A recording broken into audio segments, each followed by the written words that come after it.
It was made a big deal all week for the after party. Yeah, for the after party. And guess what, Jobins? I don't even give a about the after party. The thing that I about is I want to be with these boys because I'm part of the team. I don't care if it's up in the after room or if it's in the nightclub. Finally, some Suga Sean O'Malley content that I can get behind. And I'm not talking about his fight against Merab. Although unlike everybody else in the universe, I actually did enjoy that fight. It's not just because I've been hating on Sean O'Malley for a hot minute either. Sure, I haven't been his biggest fan. But he was starting to win me over ever so slowly. I had been saying if he would just pull back on the cringy shit a little bit and just focus on being a badass striker, turn himself into a bit of a shit show, more of a badass instead of a sugar show with the rainbows and shit, then I could get behind that. What happened happened. Great fight. Love the kisses on the back of the neck. All of it. That being said,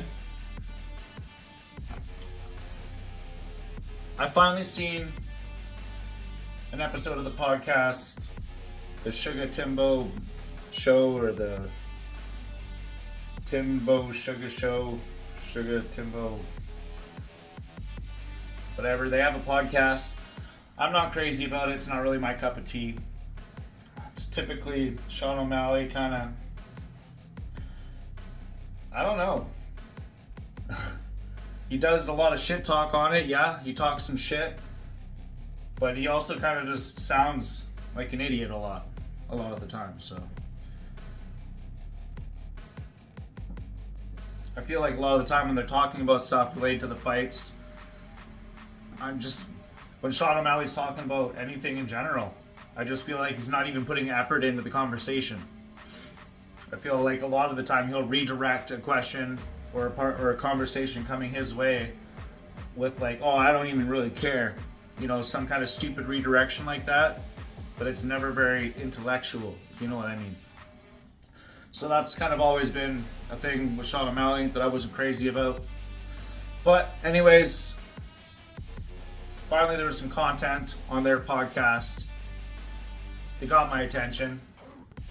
Within their little circle of people, there's this boy named Schmitty. And Schmitty is president of the Oh Boy, I'm a Pissed Off Motherfucker committee. You know what I'm saying? Because he basically came on the podcast 2 days after Sean O'Malley had lost his belt. Hold on.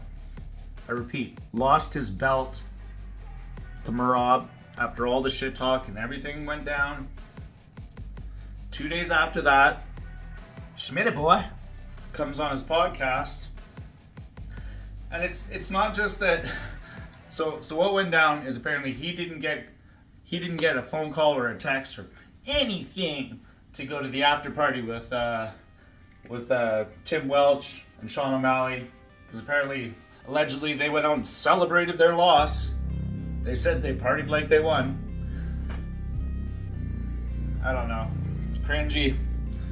The cringe doesn't stop with Sean O'Malley. Like I said, I'm hoping at some point his career takes a massive detour and he just turns into the shit show. That's what I'm hoping. But anyhow, Schmitty boy comes on the podcast, lets everybody know he's pissed. And it was just so awkward. It was unbelievable. It was just glorious to watch. It was just great content because he's sharing a microphone with this kid sitting right beside him. And he's one of the two people that he's roasting for not getting a hold of him.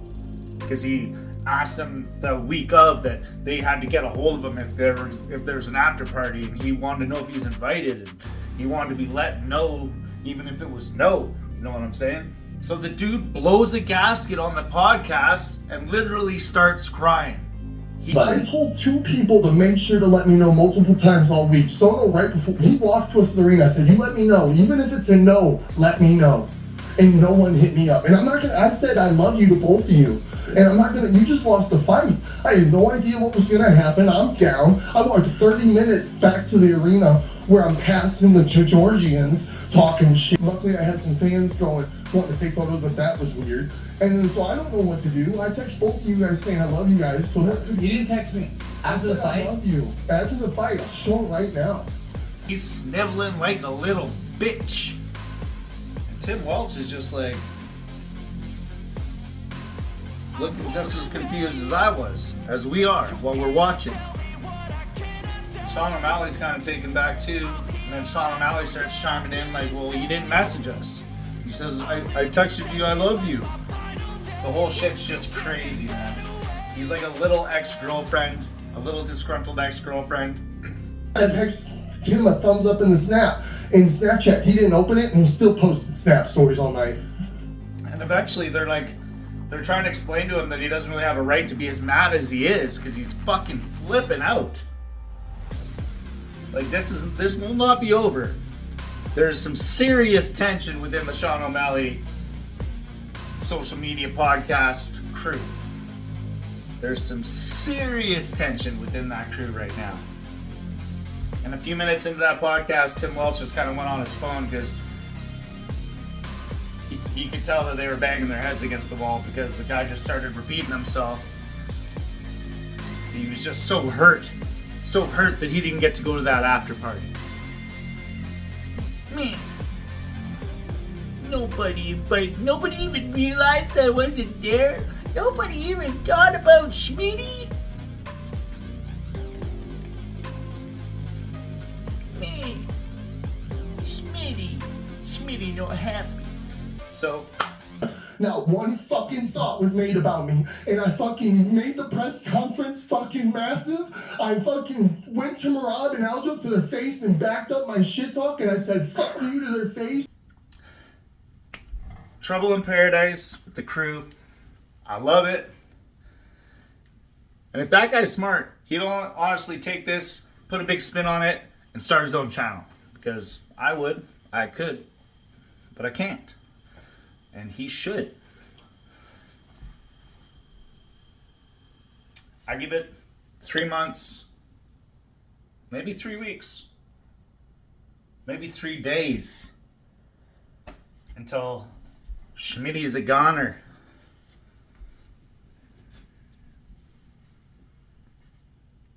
Make sure you check that shit out. There's trouble in paradise for Team Suga. And Sugar Sean O'Malley has just got to be saying to himself, are you fucking kidding me? I just lost the fucking title, you little bitch. Get a hold of yourself. Like, comment, and subscribe. I'm out of here.